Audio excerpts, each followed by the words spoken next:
So my first trip was in April of 2013. It was a medical trip with Long Hollow Baptist Church. As soon as we drove into these broken down walls, I saw all these orphans in torn, dirty, small clothes running up to the bus, just waving their hands, and the adults and just smiling. And I felt safe immediately. My fear turned into peace, and I was able to sit immediately with all the Haitian people. So that was my first introduction to Emmanuel, and that was the favorite day of my trip.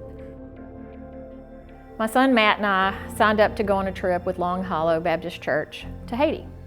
We turned left into what was an abandoned nightclub, and we met 50 orphan children who lived there with the pastor and his wife. The next day we heard that the IBSR had given those children 30 days to vacate those premises. And really we just thought, what can we do? And we asked for an amount, and it was $50,000 to build 2 buildings on a piece of land that had been given to Pastor Honore, who was the pastor over the Emmanuel children, 10 years before by UNICEF, and they of course had never been able to do anything with it. Came back to Mount Carmel, talked to Vicki, and realized that she had met these exact same children. It was like, oh my gosh, I saw those same kids, because it was just a small portion of my trip.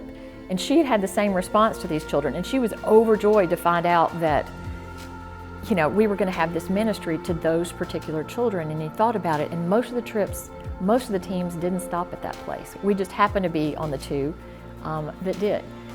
Within 2 days of coming back, we had been given the $50,000, the entire gift, by one donor in Robertson County who said, I want to give this gift with one stipulation, that it be anonymous to the glory of God.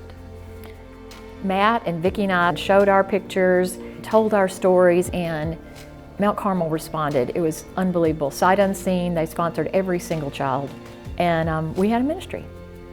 Et c'est là que tout le monde manger, madame moi nous commençons à prier pour miracle capable faire. Il faut que nous passer des nuits sans dormir. Des nuits sans dormir. M'a prié pour porte ouverte. Et c'est comme ça, on a prié, je viens rencontrer avec mon camel. I remember the first time that I went to Haiti, and it was on the first Mount Carmel trip in the village of Chateau. It's on the outskirts of Jeremy, and it's not demarcated in any way, or at least it wasn't at the time.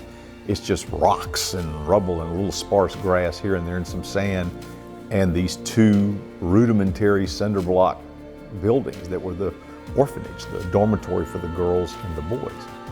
And there was no church, there was no place for these people to worship, and we had a pastor, an honorary, who didn't have an altar to preach from. And so we gathered in front of the buildings where we thought the church might possibly go when it was built someday, and we prayed. I remember Honore praying, and he raised his hands, and he was claiming the land for this church that was to be built. And as we were praying, a very light mist, almost imperceptible, started falling. And what was so noticeable about it was there were no rain clouds in the sky. It was hot. And when the prayer ended and we let go of our hands, the rain ended. 2 days after we got home, the entire amount of money was given to build that church. 2 days. The donor, the only stipulation the donor made was that it has to be anonymous, because the gift is given to the glory of God. And so that's kind of the story of how the church was prayed over, provided for, and ultimately built. In 2016, Hurricane Matthew hit the southern part of Haiti. So we tried to get the word out, and we thought, oh, this new church that we built is going to be the place to be, because it was big and made out of concrete block. And the hurricane hit, and everything was destroyed except for the downstairs to the dormitory building where the children were. Everything else was flattened. This big, beautiful new church was a pile of rubble. We were so grateful that everybody was okay, but it was so devastating that everything that we had built was gone, and thought that there's no way we can ever replace what has been lost. And Pastor Honore messaged me, and he said, look up Haggai 2:9. And it is, that the glory of the latter house will be greater than the former house, and in this place we will have peace. So we had a plan to raise the funds for rebuilding. It was called Rabati, which is Creole for rebuild, and we had gotten fairly close to our goal, but we still lacked about $100,000 to build a church. We got to that point, and then it kind of stalled out. And that was about the time that I got a phone call from somebody that I had never met. We received an email about the campaign Rabati to rebuild Emmanuel. My husband and I had just been blessed with the sale of a show horse, and I believe that the Lord was speaking to us to sow those resources to rebuild the church at Emmanuel. I called Mary Phil Ilgis. I had never spoken to her before, and I told her that we were going to sow the resources to help rebuild the church at Emmanuel, because we knew how much that church was going to mean to that community and to the Emmanuel family. I remember the feeling of walking into that church, and it was not yet finished, but His glory was there. The thoughts of the school started. Mary Phil, Ralph, and I knew we had to have a conversation with Pastor Honore. We were talking to him about how we thought we should limit the class size because the children would get a better education. All the time I knew Pastor Honore is going to do what God tells him to do. And thank goodness that Pastor Honore did what God said, because now when you see those children line up out front and you hear them sing the pledge, and you say to yourself, and I only wanted a few children to come, and here they are out singing their national anthem, and the flag goes up and they march in, and they're getting an education, and they're also getting a meal, which is so important to these children. And we've also been able to incorporate so many of the community children through sponsorships. One of the things that dawned on us, because we had no plans for this when we started out in Haiti, was a lot of the children were older and aging out of orphanages, couldn't legally stay in an orphanage. And we'd been trying to raise money for a transition home that these boys could go to, but it became very apparent during that week that if we didn't have that home built by the end of the summer, they were going to be out in the streets. The teenagers that were with us had such a connection with those teenage boys. They were inseparable. And it broke their hearts for the thought of these friends being pushed out into the streets and having nowhere to go. And Mary Phil told us that we needed, I don't know, $15,000 to raise in order to build that transition home and get it done in time to house these boys. They were like, we've got to do it. We're going to do something. So the next Saturday, we had a yard sale in my driveway, and the response to these teenagers telling their story of these boys that they loved in Haiti that they wanted to take care of just went viral. And we raised $15,000 by the end of that week, and the transition home was built. Thank you so much. We love you so much. But there were no jobs. If there aren't any jobs, can we create any jobs? And so we started a ministry called 2911, which is for Jeremiah 29:11, which says, I know the plans I have for you, the plans for a hope and for a future. And so we started several small businesses. We started a goat breeding operation. We had motos that we had bought and given to some of the young men to use as taxis. And we started a sewing business. We bought a building in downtown Jeremy where we put the sewing business upstairs, and then downstairs a bakery. And then we also partnered with a couple of other organizations, and we actually bought a radio station that has the bandwidth to reach the entire country of Haiti. Over the last 10 years, we have built about 30 houses for families and widows and refugees that have fled the violence in Port-au-Prince. And we've seen where these families lived before, and it's no more than just a little bit of sheet metal, maybe a little tin roof, but and then we get to build them a concrete house with a solid roof.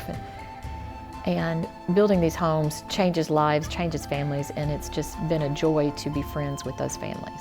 Through ESMI, we have built about 20 churches, and these churches are the center of life in their community. We've seen people, before they have a building, you go up on a motorcycle an hour into the mountains, and there are tarps over little wooden benches, and there might be 150 people there, and they don't have a building, and they're worshiping.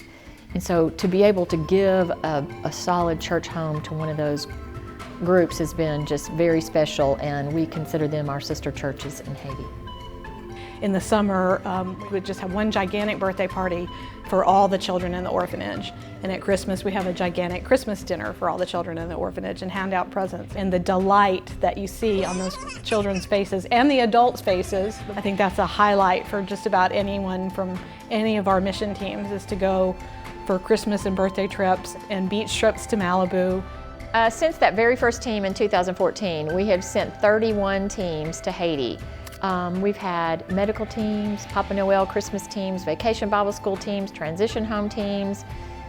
We've gone after earthquakes, after hurricanes, and so many I think that have had just a newfound faith by watching the Haitian people do life. Well, I had the opportunity to go to Haiti with a mission trip, and one afternoon we were on the bus with a bunch of Haitian children, and somebody showed them a picture of me being Santa Claus, and the little girl said, "Oh, Papa Noel don't come to Haiti, we're too bad." So I went home and I prayed about it and decided that Papa Noel could go to Haiti. So that next year at Christmas, we took the first ever Papa Noel trip to Jeremy, Haiti. Probably saw somewhere between 1,500 to 1,800 children, and each one of them we would give a piece of candy. And it would give me the opportunity to tell them, "Jesse, Rimeu, Jesus loves you." And we could make a connection that a whole lot of them children had never had. These children become so attached to you and you so attached to them in such a short period of time. We took a trip to the beach with the kids, and I got out in the ocean with a couple of little boys, and one of those little boys, Ronald, he was with me almost the whole time we were there. And the day came that we had to leave. Ronald just sobbed and sobbed in my arms, and my heart was broken. And I knew that I had to keep coming back, that those kids needed us, and they needed us to come back to them and to be able to depend on us. I went back a year later on a Christmas trip that was kind of a last minute thing, and our bus pulled up to Emmanuel, and I was looking out the window and I saw Ronald standing on the steps, and he met my eyes and his face lit up with a smile that was just indescribable. But that's the kind of connection we have with those children and with the people. They're our family. In 2017, we started doing a Christmas catalog, and it's just been incredible to watch how it's grown and how it's reached more people. The catalog came to the Hancocks. I got it in the mail, and I just looked through it, and I picked to do a church so they could learn about God, so they could be in heaven one day if they believed. So I was gonna raise money at my parents' store, selling hot apple cider. Kate started with her little stand, and she wrote out a little handwritten blackboard that told about the Christmas catalog and told about the churches, and people started coming and giving money. And I got $28,000 to buy 4 churches. To watch God take the loaves and the fishes from that little girl and turn it into 4 mountain churches, and now she goes back and forth in videos. Pastor Honore has sent her a video and says, "Kate, you will come to Haiti someday and see your churches," and I can send her videos of the churches going up, and it's just been a real special thing to watch. He said he would want me to come one day if I was able to. What do you think about that? I would go. I remember after the earthquake, I stood up on the newly built school after all that, and I remember like this emotion. It was quiet. I was by myself, and I looked over and watched everybody scatter in the church and in the medical clinic and in the back cooking with Mona and getting ready for the party. And I thought, only God could do more than we could immeasurably ask or think, because we were worried in the beginning, could we get a sponsor for 50 kids? And now we have all those kids sponsored, community children sponsored. We have a community church, we have a community clinic, we have a school for almost 500 kids, and it's just gone above and beyond what we could ever imagine. When it was destroyed, we thought, what are we gonna do? And God said, watch what I can do. And He made it better than it was to start.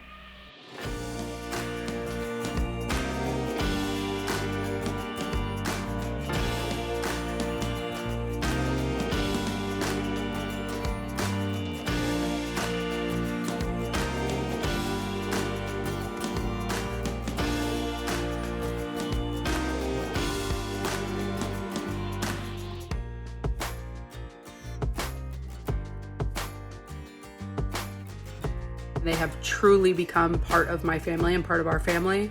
Haiti has changed my life in the most beautiful way, and I cannot wait to go back.